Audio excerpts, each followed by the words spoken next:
Hi guys, hi from Andrea Unger. Today I want to talk about a mindset, life mindset applied to trading and trading mindset applied to life.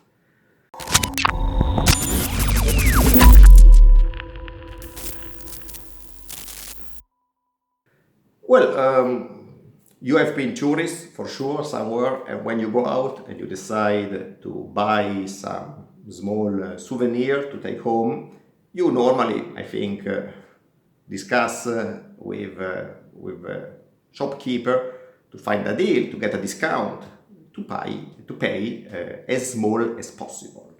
And this is normally true in many other branches of life. If you have to buy a house for a living, you might wait until you feel that the real estate costs are to a minimum or in a minimum zone. And this is obviously pretty much normal. And this mindset is often applied also to trading from new buys, and they try to buy at the minimum price possible, probably at the bottom of a value of a stock, which is fine, obviously, there's nothing wrong in this. But while normally you buy a house once or twice in your life for a living, and therefore you can look for a proper timing, in trading this might be possible, but does not happen very often. It's true that if you were able to buy at the very bottom and you were able to sit and wait, you probably had a pretty nice amount of money today.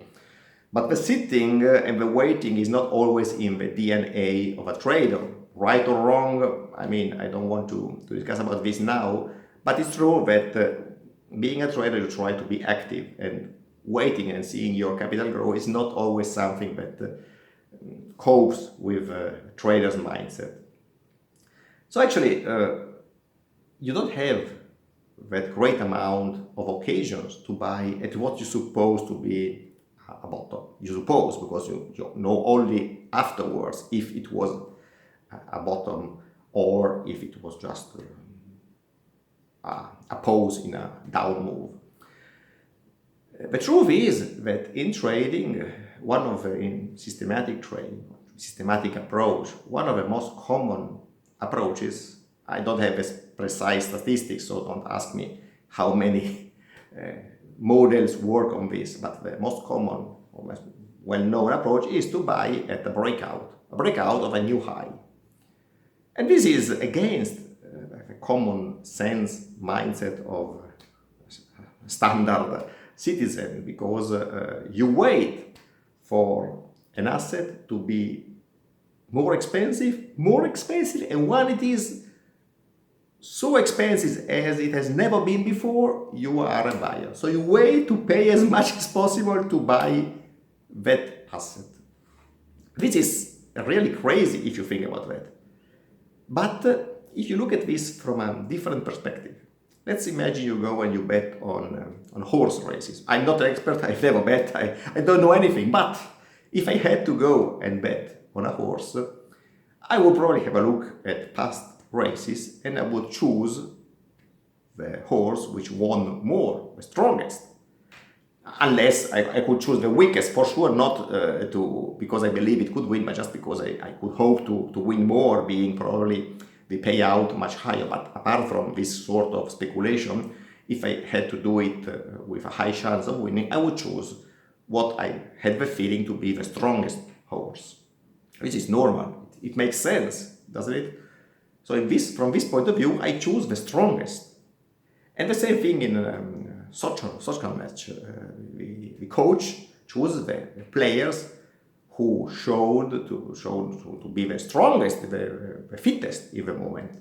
He doesn't choose those who had just an injury or whatever. I mean, he chooses those who demonstrated in the past matches to be at the top of their fitness level.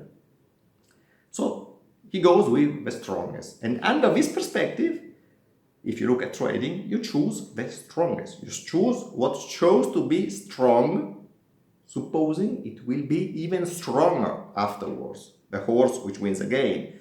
The players who will play well again once you put them on the court. So in trading, most often it happens that to make more money you have to pay more. If you try to pay less, buy at the bottom, you will have a higher risk of losing part of your money and not making anything of what you apparently saved paying less. This does not mean this is the universal approach. Pay as much as possible and you will make money. No. But it makes sense if you look at it from the strength point of view. This is not necessarily true everywhere. There are assets where you wait for a retracement to buy. Mini S&P 500, I always show this example, but it works. So you wait for a retrace because you believe that this asset goes up in the long term, but going sometimes a bit down. When it goes that bit down, you enter because you save some money from buying at the top. This works. But on other assets, if you wait for that retracement and you buy there, you will probably lose money because it goes on. In the weakness shown, that weakness goes on and you will buy here, but it goes further down and you lose part of your money. If you apply the stop loss, which is always good to apply. I don't mean don't apply the stop loss so you will not lose the money. You lose the money if it goes down and it loses value. But generally speaking, buying what shows to be strong pays more than buying what shows to be weak. This is the hidden truth in trading, which does not always cope with the common sense mindset of people. And that maybe is a reason why people lose money in trading, maybe. Obviously, this is not a universal rule, so don't go out there buying what's the most expensive and saying, Andrea Unger told me to do so, and now I'm losing my money. Andrea Unger didn't tell you anything. Andrea Unger is telling you that normally betting on strengths pays more than betting on weakness and gives also more opportunities because being general, at least stock markets, trend upwards, you have more opportunities to buy when things go up well. So this is it. I mean, think about it. Think about it, and if you are one of those who always try to buy at the bottom, think and have a look into this. How do I have a look into this? I test. I am an algo trader, so when I get a tip or if I find an idea, I put it together into my software machine and I test what the results had been so far. If they look promising, I might consider it. If they look a disaster, I don't even consider it. So actually, algo trading helps in this because whatever idea you get or you are told, you can test and you can verify with numbers if that idea makes sense or maybe not that much. Test it. Ciao from Andrea Unger. We keep in touch. See you next time. Ciao. Enjoyed it? Click the link below and you will be noticed as soon as new material is available.